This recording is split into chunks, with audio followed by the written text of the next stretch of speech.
Assalamualaikum warahmatullahi wabarakatuh. Nama saya Muslimah. Saya di sini ingin mempresentasikan sedikit hasil observasi saya. Saya observasi di PAUD MTA Pontianak yang beralamat di Jalan Kesehatan Gang Asalam nomor 111 Kecamatan Pontianak Selatan. Jadi status kependidikan sekolah ini yaitu KB atau TK. Kemudian saya ingin merincikan kegiatan pembelajaran yang diterapkan di PAUD MTA ini.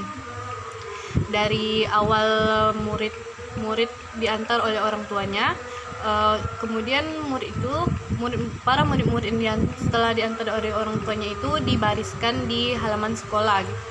Sebelum masuk kelas itu para murid itu dibariskan, kemudian guru memberi sapa, salam, kemudian bernyanyi. Setelah berbaris di lapangan itu, setelah guru memberi sapa dan salam, murid masuk ke kelas. Jadi pada saat observasi, saya observasi di TKB. Jadi ketika masuk kelas, murid-murid langsung merapikan tas, menyimpan sepatu di rak-rak. Kemudian sebelum memulai pembelajaran itu, murid-murid ini membaca doa sehari-hari, membaca surah-surah pendek. Kemudian guru di kelas ini menanyakan kabar gitu. Kemudian setelah membaca surah-surah pendek dan membaca doa sehari-hari, guru langsung di kelas ini langsung menerapkan, langsung masuk ke pembelajaran. Jadi di kelas TKB ini ibu guru ini menerapkan pembelajaran metode demonstrasi. Metode demonstrasi ini di mana guru menjelaskan langkah-langkah, kemudian peraturan-peraturan, kemudian tata cara pengerjaan dalam pembelajarannya. Jadi tema pada hari itu tema lingkunganku, subtemanya keluargaku. Jadi kegiatannya yang pertama itu guru membagi 3 kelompok. Jadi 3 kelompok ini mempunyai tugas masing-masing. Jadi pada hari itu kita membuat finger family. Jadi ada kelompok 1, 2, dan 3 yang sudah dibagi. Setiap kelompok ini mempunyai tugas berbeda-beda. Misalnya kelompok 1 ini yang membuat pola jari pada kertas origami. Kemudian alat dan bahan untuk membuat finger painting ini atau media yang kita gunakan itu, yang pertama ada kertas origami, kemudian lem, gunting, kemudian spidol, kemudian pensil, kemudian kapas. Jadi di kelompok 1 ini membuat pola tangan ya, pola tangan di kertas origami. Kemudian kelompok 2 ini yang menggunting pola tangan tersebut.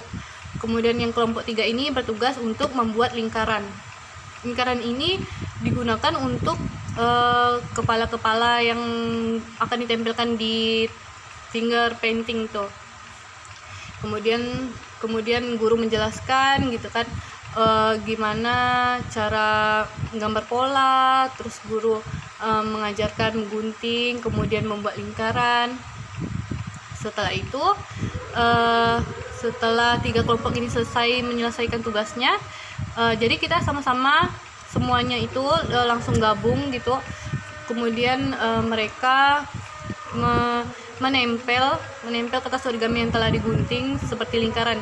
Lingkaran itu kita tambah, gurunya menambah kayak seperti rambut. Kemudian kapas tadi itu digunakan untuk misalnya nih ada kakek gitu ya.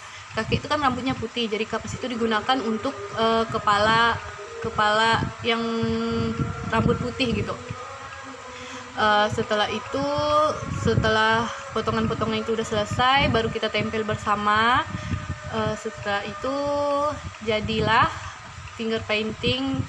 Sebenarnya bukan finger painting ya, finger family yang telah dibuat dari kelas TKB.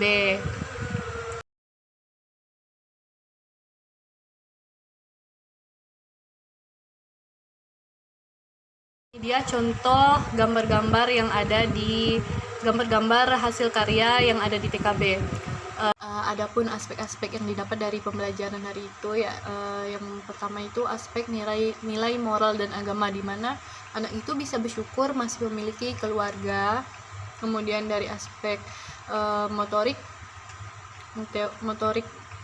halus, di mana anak menggunting. Kemudian dari aspek seni, anak bisa membuat lingkaran sempurna. Kemudian dari aspek bahasa, anak dapat menyebutkan ayah, ibu, nenek, kakek dengan benar. Kegiatan pembelajaran selesai, sebelum pulang guru juga menanyakan kembali apa saja sih yang telah dipelajari dari kegiatan yang tadi.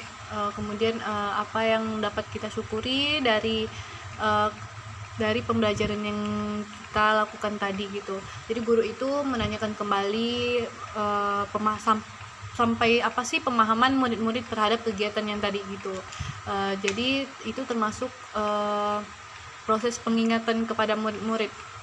Setelah itu murid-murid disuruh membaca doa lagi, membaca surah-surah pendek sehari-hari, kemudian membaca doa sehari-hari sebelum pulang ke rumah. Setelah itu, setelah kegiatan pembelajaran selesai hari itu, langsung guru-guru ini masih bertanggung jawab kepada murid-muridnya sampai murid ini dijemput oleh orang tuanya. Jadi sekian presentasi kegiatan pembelajaran dari saya. Terima kasih. Wassalamualaikum warahmatullahi wabarakatuh.